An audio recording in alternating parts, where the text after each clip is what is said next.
Hello, hello. This is your friend Robin coming at you from my bathroom. This is me reading stuff Monday morning.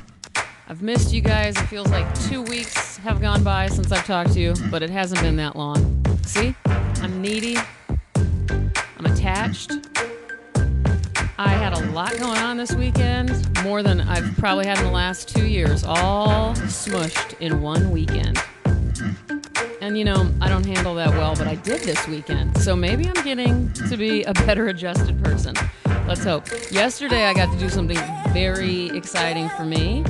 I got to be on someone else's podcast, and it's a podcast I listen to regularly. So let me go ahead and plug these guys. It's Kevin Christie and Nick Youssef, who are both incredible people. They're both comedians, actors, and Kevin's also an artist. And their podcast is called Occasionally Awesome. And it was so nice to be on it because I've listened to them for about a year or more. And we talked about all sorts of stuff, which led into why I do this podcast. And I remember in the beginning, I told you guys, I think my first little intro podcast was about, you know, just basically how I wanted this to be adult show and tell. That sounds gross. That sounds like pornography. But you guys know I say this in many different ways, but I really do have this desperate need to share the things I love with others in the hope that someone else, anyone, will love it too. And truly the feeling of introducing people to things in this way is almost erotic to me for some reason. I mean, it has been since I was really young. And I also used to have this problem where if my friends wouldn't like something that I liked, I would get so furious. I mean, like really mad, not even joking around. Like, oh, come on, you don't like that? I mean, movies, books, whatever. I would just think that, and secretly, if they didn't like it, I thought they were dumb. I mean, all of this was terrible behavior, by the way. But anyway, I've gotten past that, and doing this podcast is kind of a way for me to just put it out there and hope that someone likes it and to not have any expectations.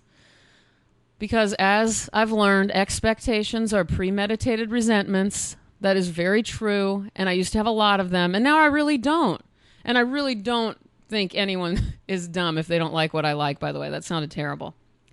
But also when I was on the podcast with Kevin and Nick, I got kind of sad afterwards because I realized I forgot to say something about another reason I do this podcast. And as time goes on, it kind of changes from day to day, but there's more reasons keep popping up. And I've been remembering stories from my childhood and high school days and college that are the reasons I've always believed in the power of words and the importance of being able to put words together effectively. And one thing I wish I would have remembered to say on Occasionally Awesome yesterday was, when I was in 11th grade, I had this English teacher, Mrs. Duffy, and we were about to read some complex stuff. I think it was Chaucer. And she very dramatically paused one day after the bell rang, and it was just weird, dramatic behavior, however she was acting physically, so we all kind of paid attention. And she said, "I need everyone to look at me right now, because this is important. And what I'm about to say will help you for the rest of your life. If you learn to write well, you can convince anyone of anything. And the only way to learn to write well is by reading as much as possible." And then she paused and let us soak it in. And then she explained that reading a variety of things and constantly trying to figure out why these things work and why these words have power and why they're convincing you to continue reading, or on the other side, if they're not convincing you to keep reading. It was just a big deal to me. And I remember applying it to my life immediately. And as some of you know, I write letters a lot, and that's really important to me. And there are very few times that I have written letters in order to, I'm going to say convince someone of something. But that's true too. But I guess it's more than that. Just every time I write a letter, in order to get something I need, whether it be to my health insurance company or to a friend or to a family member who I'm having trouble with, it works because I believe what my teacher said is true. And it's not just about manipulation, although at my worst, I used my ability to put words together in manipulative ways as well, I'll be honest. But anyway, all of that is really important, and that's kind of another reason that I want to celebrate words here. I mean, it's kind of so simple that it sounds stupid now that I'm going on and on about it. And you know what? It's already 6 minutes, and I haven't even read my poem. And I love this poem, so let's get to it, because I could go on about that shit forever. Today I'm going to be reading Etheridge Night, a poem called Feeling Fucked Up. I got it from the Essential Etheridge Night. I recommend that. It originally came from his book called Poems from Prison. So let's do it. Feeling Fucked Up, Etheridge Night. Lord, she's gone, done left me, done packed up and split, and I with no way to make her come back.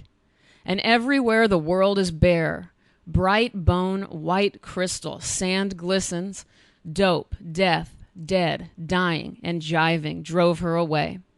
Made her take her laughter and her smiles and her softness and her midnight sighs. Fuck Coltrane and music and clouds drifting in the sky. Fuck the sea and trees and the sky and birds and alligators and all the animals that roam the earth.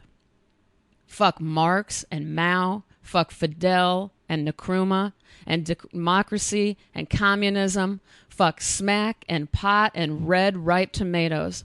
Fuck Joseph. Fuck Mary. Fuck God, Jesus, and all the disciples. Fuck Fanon, Nixon, and Malcolm. Fuck the revolution. Fuck freedom. Fuck the whole motherfucking thing. All I want now is my woman back so my soul can sing. Well, there you go. Speaking of powerful words, but I would recommend, as I often do, a better version of a reading of this poem would be Tracy Morgan on Deaf Poetry Jam. He read this, and it is well worth your time to check that out. So just Google Deaf Poetry Jam, Tracy Morgan. You'll find it, and you will thank me later. And I thank you for listening and subscribing to me reading stuff on iTunes. I thank you, and I love you. I'm sorry if my story about my 11th grade English teacher didn't make total sense. Maybe it's an ongoing conversation, and maybe I should speak more clearly and plan these stories out better.